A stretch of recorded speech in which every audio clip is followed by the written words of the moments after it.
अयोध्या में जब से रामलला का प्राण प्रतिष्ठा हुआ है, तब से यहाँ जमीन की मांग इस कदर बढ़ी है कि लोग यहाँ की जमीन हथियाने के लिए किसी भी हद तक जाने को तैयार है। अयोध्या धाम में आए दिन ऐसे मामले सुनने और देखने को मिल रहे हैं। ताज़ा मामला अयोध्या धाम स्थित गाटा संख्या 14 का है। अयोध्या धाम गाटा संख्या 14 में बने कब्रिस्तान पर भूमाफिया द्वारा कब्जा करने की कोशिश की गई। वर्तमान समय में अयोध्या में बढ़ती जमीन की महंगाई और भू माफियाओं का बढ़ता आतंक की वजह से यहां अराजकता का माहौल बनता जा रहा है।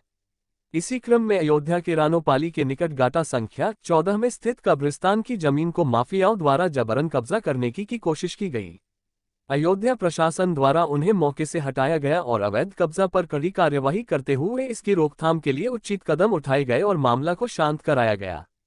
इस पर आजम खान का कहना है कि अयोध्या में हिंदू मुस्लिम भाईचारा जो बना है, इसे दूषित करने के लिए भूमाफिया का इस तरह से जबरन कब्जा करना ठीक नहीं है और इन पर कड़ी से कड़ी कार्रवाई की जाए और मामले की जांच कराई जाए। अयोध्या से धर्मेंद्र कुमार सिंह की रिपोर्ट, सारांश दैनिक।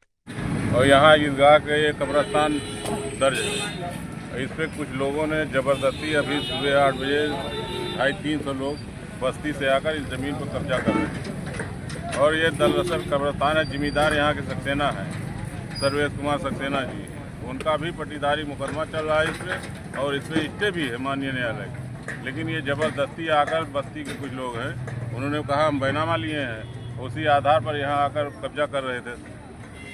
तो इस पे किन भूमाफियाओं बस्ती के हैं, कौन है नाम नहीं पता चल रहा, अभी नाम क्लियर नहीं हुआ किसने लिखाया है। सर्वेश जी का क्या इसमें जो सर्वेश जी तो यहाँ के जिम्मेदार हैं। उनका क्या रोल है? उनका रोल है, वो बेचारे शरीफ आदमी वकील हैं, भी आए थे रोकने, कभी तो है खड़े। हम लोग आए हैं और ये कब्रिस्तान हम लोग लेकर 1343-43 में ये सब कब्रिस्तान दर्ज है। और सुप्रीम कोर्ट की रूलिंग है, कब्रिस्तान की नौइयत बदली नहीं जा सकती, जिम्मेदार कोई भी हो, और ना उसको बेचा जा सकता ना उसको बनाया जा सकता। तो इस पर प्रशासन ने क्या प्रशासन आए, कोतवाल से है, डीएम से बात हुई, उन्होंने कहा कि बुलाया है कि 10 सारे लोग अपना अपना कागज लेकर आइए। उन्होंने काम बंद कराया कोतवाल ने, तो यहाँ से सारे लोग गए, हम लोग यहाँ मौजूद हैं। ये कब्रिस्तान ईदगाह, अरे ये हमारी कब्रिस्तान है, ईदगाह, इसको सुरक्षित रहना चाहिए। और जब तक सब सुरक्षा नहीं है, आए थे कब्जा करने के लिए, ये हटवा रहे हैं हम लोग। ये जो ईटा उठा गिरा, हाँ, अरे करीब 350 लोग आए थे बाहर से, पूरी भीड़ थी यहाँ, पूरा नाजायज कब्जा कर रहे थे जबरदस्ती, यानी माहौल बिगाड़ने का पूरा प्रयास कर रहे हैं।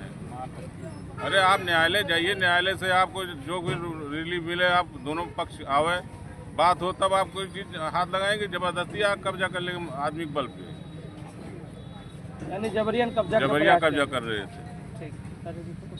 भूमाफिया लोग हैं। जब से राम मंदिर का फैसला है, तब से यहाँ पे ज़मीनों की कीमत दिन प्रतिदिन बढ़ती जा रही है।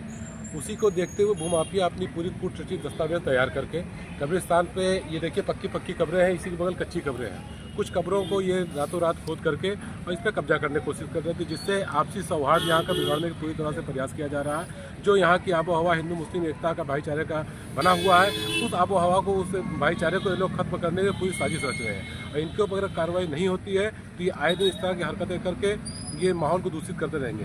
ये भूमाफिया नरसिंह यादव हैं, ये परशुरामपुर के रहने वाले, इनके साथ में कम से कम 400-500 लोगों को लेकर के आए हुए थे, और इनके साथ में और कई भूमाफिया टाइप के लोग हैं। ये लोग पूरी तरह से यहाँ पे दूषित मानसिकता फैला करके और कंट्रोवर्सी पैदा करके हिंदू मुस्लिम में लड़ना चाह रहे हैं, तो ये चले जाएंगे फिर वहाँ। तो जिससे मैं आपकी मीडिया के माध्यम से ये मांग करता हूँ कि इन दोषियों के खिलाफ कठोर सख्त कार्रवाई हो, क्योंकि डॉक्यूमेंट के आधार पर 1301 फसली में कब्रिस्तान दर्ज है, 1344 फसली में कब्रिस्तान दर्ज है, 1359 फसली में कब्रिस्तान दर्ज है, नक्शे में कब्रिस्तान है। और जब कागज का कोई वजूद नहीं था, उसके पहले से यहाँ ईदगाह बनी हुई है। वो ईदगाह पुराने किताबों में दर्ज है कि यहाँ तारा ईदगाह रानोपाली, वो ईदगाह दर्ज है, कब्रिस्तान दर्ज है। कितने एरिया में ये टोटल 10 बीघा में है। 10 बीघा ये जिसपे कब्जा कर रहे थे, गाटा संख्या 14 है। ये सुन्नी सेंट्रल वक्फ बोर्ड में अधिकृत है, वक्फ की संपत्ति है, वक्फ बोर्ड में भी दर्ज है। ये इन सब होने के बावजूद भूमाफिया लोग अपनी पूरी ताकत से, पूरी तरह से इसमें सफल होने के लिए अपना दंड बंद पूरा लगा करके, सैकड़ों लोग इकट्ठा करके किसी तरह से मारपीट कर चाहे जिससे कब्जा करें। आगे की कार्रवाई के लिए क्या करेंगे आप? तो यहाँ पे दिया क्षेत्रीय प्रशासन, सीओ साहब और कोतवाल साहब, एसआई महोदय और एलआईयू के लोगों के द्वारा यहाँ पे आकर के शांति व्यवस्था बनाए रखने के लिए लोगों को हटाया गया है कि माहौल किसी तरह से दूषित हो, उन लोगों को डांट के भगाया गया है। लेकिन चूंकि भगाने से काम नहीं चाहिए। आज भगाएंगे 4 दिन बाद फिर जाएंगे। इनके ऊपर कठोरात्मक कार्रवाई जब तक नहीं होगी तब तक ये आप कुछ लोग करेंगे। बता रहे स्थगन आदेश है, किस अदालत का स्थगन आदेश है? स्थगन आदेश एसडीएम के यहाँ से है, ट्रिब्यूनल का है। और सबसे बड़ी बात है, आदेश है ना, डॉक्यूमेंट में राजस्व रिकॉर्ड के डॉक्यूमेंट जो है उसमें कब्रिस्तान दर्ज है। जब कब्रिस्तान है, कब्रिस्तान की भूमि ना तो ट्रांसफर होती ना बेची जाती ना उस पर कोई निर्माण होता है। जब कब्रिस्तान की भूमि ऑलरेडी है तो उस पर इन लोगों पर कार्रवाई होती है। कैसे आकर के कच्ची कच्ची कब्रों को कई खोद डाला इन्होंने।